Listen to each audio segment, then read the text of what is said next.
Mancano 3 giorni alla quarta stagione di Elite su Netflix. Per ingannare l'attesa, fino al 17 giugno sui canali della piattaforma saranno pubblicati 4 episodi speciali chiamati Storie brevi, con protagonisti i personaggi più amati del teen drama. Il primo episodio speciale della Elite Week, uscito ieri, racconta di Guzman, Cayetana e Rebe. I 3 sono alle prese con un party selvaggio fuori controllo tra piscina, balli e droghe. L'episodio disponibile da oggi, invece, è incentrato sulla relazione a distanza molto complicata tra Nadia e Guzman. Domani e giovedì sarà la volta degli episodi dedicati a Omar, Ander e Alexis e a quello dell'amore impossibile di Carla e Samuel. Si svolgeranno venerdì 18 giugno, dopo il nulla osta della Procura di Bologna, i funerali di Michele Merlo, morto lo scorso 6 giugno per una leucemia fulminante. L'ultimo saluto al cantante di Amici 16 verrà dato nel paese d'origine dell'artista, Rosà, in provincia di Vicenza, nello specifico a Villa Marchiorello, località Caminotto. La camera ardente invece sarà allestita domani al Pantheon della Certosa di Bologna dalle 9 alle 16.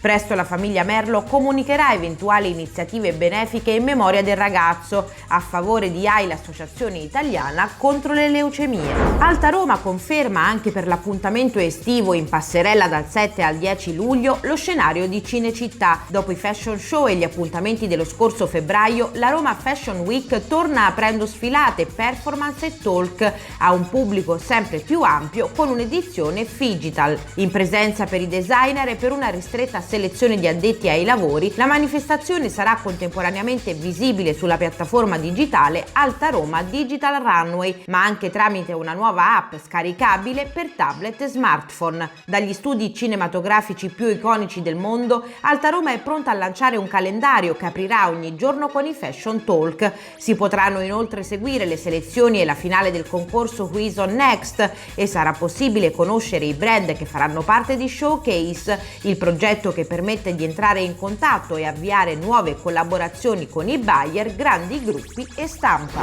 Scam 5 si farà, ad annunciarlo è stata ieri Netflix, piattaforma che trasmetterà le nuove puntate nel 2022. La celebre serie, prodotta da Cross Production e remake dell'omonimo show norvegese, è considerata dalla critica italiana e internazionale uno dei migliori adattamenti per il linguaggio utilizzato e per l'approccio ai temi trattati, 2 elementi che hanno permesso una perfetta identificazione nella storia da parte del pubblico. Dopo il successo delle precedenti stagioni già disponibili su Netflix, Scam Italia torna così con una nuova storia e gli amati studenti romani, raccontati ancora una volta fuori dagli stereotipi dell'adolescenza. Microsoft ha mantenuto la promessa, arriva a fine 2021 il primo mini frigo ispirato alla Xbox Series X. Piccolo e potente, il modello è stato presentato con un breve teaser che ne ha svelato il design.